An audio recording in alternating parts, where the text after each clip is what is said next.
off when the ginger overwhelms and the mister is a pie of high. Who's gonna be around, never gonna let you down when you run a wild ride. Your friends are always by your side. It's Craig of the Creek, he's gonna sing it down. It's Craig of the Creek, he's gonna sing it down. It's Craig of the Creek. When Craig of the Creek premiered in 2018 on Cartoon Network, it introduced us to Craig Williams, a bright, curious kid who maps out the world with his staff in one hand and a map in the other.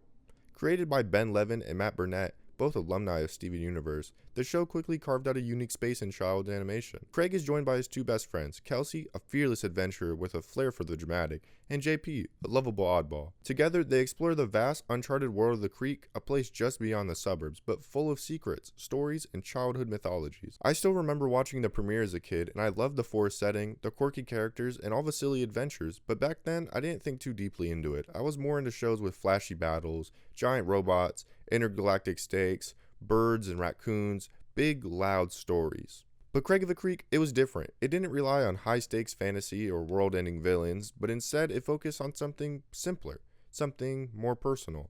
It captured the feeling of coming home from school, throwing your backpack down, and running outside to meet with your friends. Every stick became a sword. Every bush became a fortress. Everything was just a fantasy, but to us, it was real.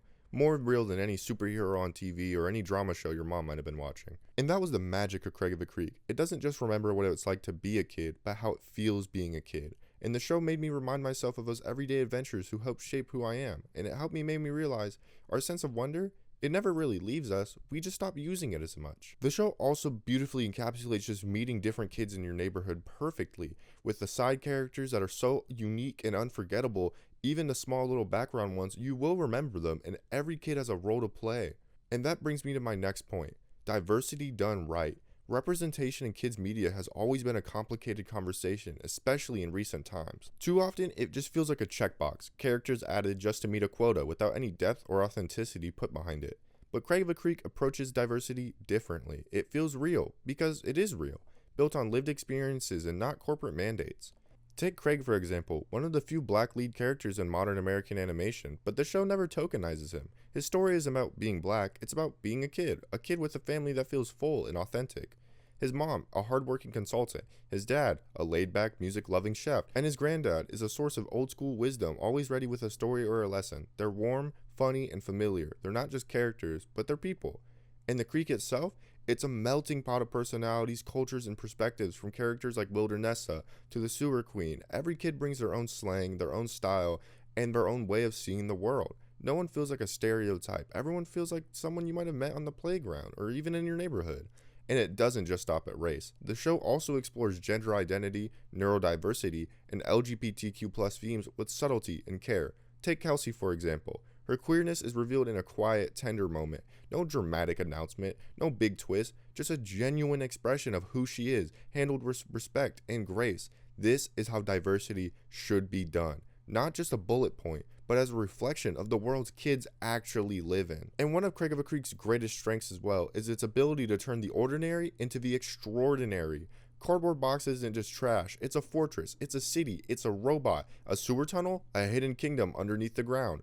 Game of tag becomes a real political revolution. Every stick, every log, every patch of grass gets reimagined into something much bigger, a mythos built from nothing but childhood imagination. And yet, it never loses sight of reality. Beneath the fantasy is a very real depiction of what it's like to be a kid. The show touches on things that truly shape childhood, the pressure of school, the strugglings of sibling relationships, the weird tension between wanting to grow up and being terrified of what that means.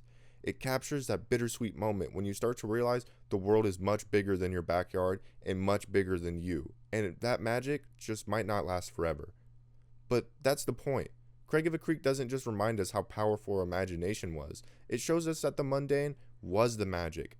It's about the times your street felt like a galaxy, its own universe, and you and your group of friends felt like heroes in a kingdom, or pirates, or even villains.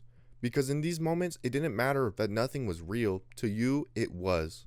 Over its 5 seasons, its movies, and its couple specials, Craig of the Creek built something rare in modern animation, a world that grew with its characters, true continuity. The map wasn't just a gimmick of the Creek, it evolved episode by episode, and as Craig and his friends discovered new corners, met new characters, and added to their adventures, so did the pages. Just like real childhood, nothing was ever forgotten. Every location, every side character, every odd rule or legend, it all stuck around. It layered with the world's history, with its memory, and was added to the map. You could feel it. It wasn't just another random playground. This was their world, their childhood, and their creek.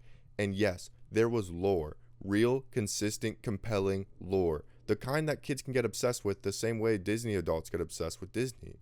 And the best part too was the stakes were always human. A falling out between friends, the fear of growing up, the pressure to fit in, or the bittersweet knowledge that one day your adventures might just come to an end. And that's what made it special. The show treated empathy like an adventure, and it reminded us even in the smallest moments, everything can feel big and monumentous even when you're 9 years old and the world is still wide open and you have no idea what's going on. And this is why Craig of the Creek matters. In the age where children's attention spans are being pulled in every direction by endless content, loud animation, non-stop algorithms, all for a profit, Craig of the Creek stood out by doing something bold. It slowed it down. It was kind, patient, honest. It didn't talk down to its audience. It invited them in. It didn't need explosions or cliffhangers to matter. It trusted that the kids would understand the world had something much deeper in it. And maybe that's why it resonated so strongly. Beneath all the whimsy and cardboard castles, it reminded us of something we often forget. That friendship was an adventure, that your backyard was a universe, and that the golden hour light as you raced home from the park really did feel like magic. Craig of the Creek ended in 2025 this year, but its legacy still lingers on. Not as just a Cartoon Network classic, but as one of the most honest, important portrayals of diversity in children animation. And the story helps us all remind us that wonder just doesn't disappear, it just changes form. Even in this noisy, cynical world, there's still space for softness, for friendship, and for family. And sometimes you don't have to look that far to find it. It might just be down the hill, past the sidewalk, beyond the fence, or even at the creek. Well, guess it's time to head home.